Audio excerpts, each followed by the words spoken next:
Good evening बच्चों। आज ये क्लास 7वां का पार्ट 2 है और अध्याय जो है प्राणियों में पोषण, और यह 7वां का है, साइंस विषय है, विज्ञान है। तो देखते हैं घास खाने वाले जंतुओं में पाचन। तो मन सबसे पहले कि मनुष्य रेशेदार घास के जिससे वो सेलुलोज बनाते हैं, तो सेलुलोज में ज़्यादा जो है जंतुओं लोग ही वो पचा पाते हैं। मनुष्य या जो भी जीव जंतु या माने जंतु का मतलब यानी गाय बैल भैंस ये सब ज़्यादा पचा पाते हैं। मनुष्य इसको यानी सेलुलोज को नहीं पचा पाता है, समझ में। तो घास खाने वाला वस्तु में कैसे कैसे पचाता है, उसमें क्या होता है, उस पर ध्यान देने की बात है। चलो देखते हैं फर्स्ट क्वेश्चन। तो पहली नाम है, पहली जानना चाहती है कि ये जंतु भोजन करते समय में इसे भली भांति क्यों नहीं चबा पाते हैं। तो देखो, भोजन जो भी खाता है, घास चरता है, तो जल्दी जल्दी पेट के अंदर कर लेता है, लेकिन पेट के अंदर कर लेता है, लेकिन वह जो है चबाने के लिए बाद में जब वो समय मिलता है तो रात में वो जो देहात में लोग पोखरी कहता है, यानी कि चबाने का काम करता है जो भी जंतु होते हैं। ठीक है, चलो देखते हैं इसमें। तो देखो, रूमिनेंट्स मुख्यतः घास और झाड़ी खाते हैं, जिसमें से मुख्यतः सेलुलोज या रुक्षांश होता है।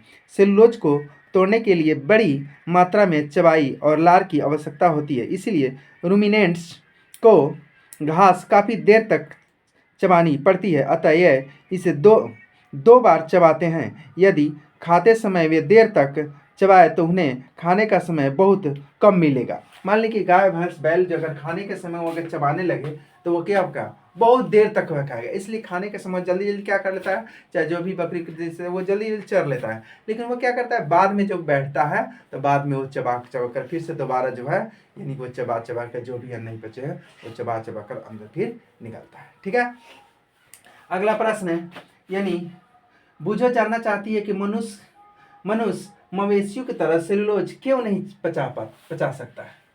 तो मान लें कि मनुष्य, अभी बताएं कि मनुष्य सेलुलोज नहीं पचा पाता है, क्यों। तो देखो क्या कारण है। तो रूमिनेंट्स में देखो क्षुद्रांश एवं वृद्धांत के बीच एक थैलेनुमा संरचना होती है। भोजन के सेलुलोज पाचन यहाँ पर कुछ जीवाणुओं द्वारा किया जाता है। मनुष्य की आहार नाल में इस जीवाणुओं का अभाव होता है, अतः वे सेलुलोज को नहीं पचा पाते। मान लीजिए कि यानी कि क्षुद्रांश यानी देखो ध्यान से, तो क्षुद्रांश कह रहा है, क्या कह रहा है कि मनुष्य में रूमिनेंट्स में सेलुलोज को कुछ भर, देखो क्षुद्रांश और वृद्धांत, तो क्षुद्रांश और वृद्धांश क्या है, यानी छोटी अमाशय और बड़ी अमाशय, उसको क्या कहते हैं, छोटी अमाशय और बड़ी अमाशय। तो यह शब्द थोड़ा बदल दिया है, तो समझ ले क्षुद्रांश का मतलब छोटी अमाशय और वेदांत का मतलब बड़ी अमाशय, समझ ले। तो दोनों को बीच में कुछ जो होता है उसे पचाने का काम जो जंतुओं में होता है, लेकिन मनुष्य में वह बीच में वह जो है कीटाणु यानी जीवाणु नहीं होते। ठीक है, चलो देखो अगला है अभ्यास प्रश्न, देखो ध्यान से। इसमें मुख्य रूप से यानी कह रहा है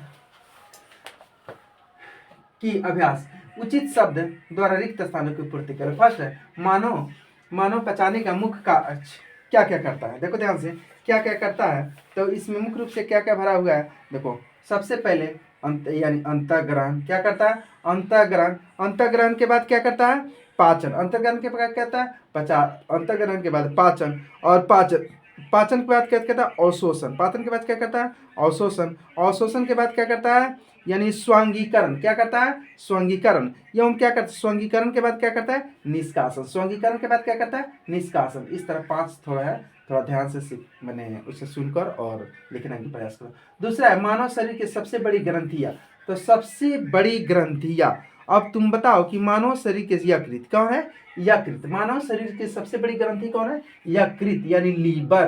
तो लीवर का मतलब क्या होता है, जैसे नहीं कहता यकृत यानी कलेजी जो होता है ना, कलेजी मनुष्य जानवर में देखा कलेजी, यकृत उसी को कहते हैं, समझ में आया कलेजी। तो यह यकृत यानी लीवर, क्या है लीवर, यानी अंग्रेजी में लीवर, यकृत हिंदी में जो है देहात भाषा में कलेजी का है, समझ में आया। नेक्स्ट है दूसरा, अमाशय में हाइड्रोक्लोरिक अम्ल एवं खाली स्थान का स्राव होता है। तो देखो अमाशय में क्या करा, तो अमाशय में यानी कि देखो कह रहा है कि हाइड्रोक्लोरिक अम्ल एवं पाचन का स्राव होता है। क्या चीज का होता है, पाचन का स्राव, क्या चीज का स्राव होता है, पाचन का स्राव होता है। चलो अगला है यानी स्राव जो भोजन पर क्रिया करता है, पाचन के क्रिया करता है। नेक्स्ट है यानी हाँ ठीक है। अब क्षुद्रांश की आंतरिक भित्ति पर अंगुलिनीमा के सामने अनेक पदार्थ यानी प्रवर्धक होते हैं जो खाली स्थान कहलाते हैं। जो क्या करता है, खाली स्थान कहलाते हैं। क्या करते हैं, यानी देखो ध्यान से, दीर्घ रोम क्या कहलाते हैं, रासांकुर यानी दीर्घ रोम। इसमें क्या रहेगा तुम्हारा दीर्घ रोम। क्या कहलाते हैं, जो क्षुद्रांश के आंतरिक भित्ति पर अंगुलियों के समान अनेक प्रवर्धक होते हैं जो छोटा छोटा उभर होते हैं, उसे दीर्घ रोम कहते हैं। उसे क्या कहते हैं, दीर्घ रोम कहते हैं। अगला लास्ट है, अमीबा अपने भोजन का पाचन, देखो अमीबा अपने भोजन का पाचन क्या है, खाद्य धानी। क्या चीज होता है, अमीबा अपने भोजन का पाचन खाद्य धानी में करता है। क्या चीज में करता है, खाद्य धानी में करता है। चलो अगला है, देखो ध्यान से कि दूसरा प्रश्न, यानी सत्य और असत्य कथनों को चिन्हित करो। तो सत्य और असत्य को चिन्हित कर दे रहा है, देखा ध्यान से, कर रहा है, देखो ध्यान से। मंड का पाचन अमाशय से प्रारंभ होता है, नहीं यह गलत है। यह तुम्हारा क्या है, गलत हो गया। यह तुम्हारा क्या हो गया, गलत हो। मंड का पाचन अमाशय से नहीं होता है। चलो दूसरा है, जीव लाल ग्रंथियों की भोजन के साथ साथ मिलाने में सहायता करती है। हाँ यह तुम्हारा सही है। यह तुम्हारा क्या है, यह तुम्हारा सही है। यह तुम्हारा घ वाला क्या है, सही है, क वाला गलत है। आगे पित्ताशय, पित्ताशय में पीते रस अस्थायी रूप से भंडारित होता है। हाँ यह सत्य है। पित्ताशय में पीत रस अस्थायी रूप से भंडारित होता है। यह बात क्या है, ग वाला तुम्हारा सही है। ग वाला क्या है, सही है। आगे कह रहा है, रूमिनेंट निगली हुई घास को अपने मुख में से वापस लाकर धीरे धीरे चबाते हैं। हाँ यह बात सब है। रूमिनेंट जो जंतु में पाए जाते हैं, रूमिनेंट क्या है, जंतु में। यह तुम्हारा क्या है, सही है। रूमिनेंट जो मनुष्य में नहीं यानी कि जंतु में पाए जाते हैं, जो घास को फिर से दोबारा यानी कि वह निकाल कर फिर से चिबाकर फिर से पेट में डालता है। ठीक है, यानी कि चलो अगला है, निम्न में सही विकल्प क्या करना। अब सही विकल्प है, देखो ध्यान से, सही विकल्प क्या है, यानी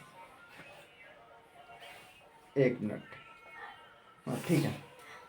हाँ कह रहा है कि वासा का पूर्ण रूप से पाचन जिस अंग में होता है।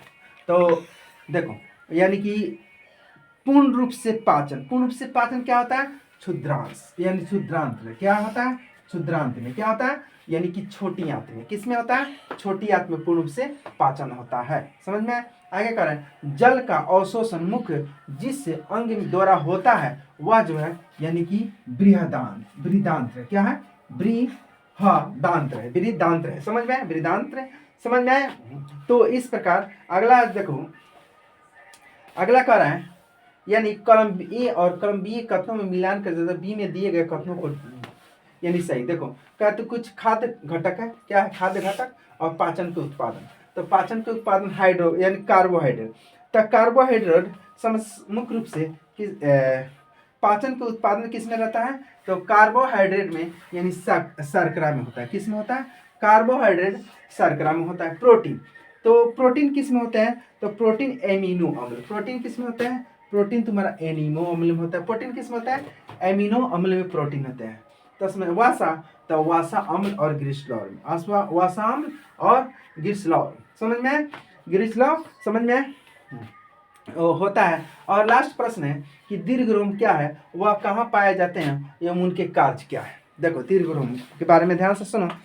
तो देखो दीर्घ रोम, क्षुद्रांश या छोटी आंत, देखो अभी बताएं, क्षुद्रांश या छोटी आंत की भीतरी दीवारों पर हजारों अंगुलियों जैसी रचनाएं उभरी होती है, इन्हें ही दीर्घ रोम कहा जाता है। समझ में, छोटा छोटा अंगुली की तरह। दीर्घ रोम पचे हुए, ठीक है, दीर्घ रोम पचे हुए भोजन के लिए सतही क्षेत्रफल बढ़ा देते हैं और प्रत्येक दीर्घ रोम में सूक्ष्म रुधिर वाहिकाओं का जल फैला रहता है और दीर्घ रोम की सतह में पचे हुए भोजन यानी का अवशोषण होता है। देखो दीर्घ रोम, तो सबसे पहले एक देखो दीर्घ रोम मान ली जो नलिकाएं होता है, जो भी नलिकाएं होते हैं, तो इस प्रकार ये उभरे हुए थे। इस प्रकार क्या होते हैं, इस प्रकार बीच में जो है ये नलिकाएं हैं और ये जो छोटी आंत बड़ी आंत, तो ये इस प्रकार ये उभरे होते हैं। बीच में क्या होते हैं, बीच में भी उभरे हुए होते हैं। तो इस प्रकार ये नलिकाएं जब छोटी आंत और बड़ी आंत बनाएंगे तब तुमको पता चलेंगे कि कैसे बीच में उभरा होता है। कैच में क्या होता है, अंगुली के जैसे छोटे छोटे उभरे होते हैं, उसी उभरे आकार को हम दीर्घ रोम कहते हैं। समझ में आया। थैंक यू बच्चों।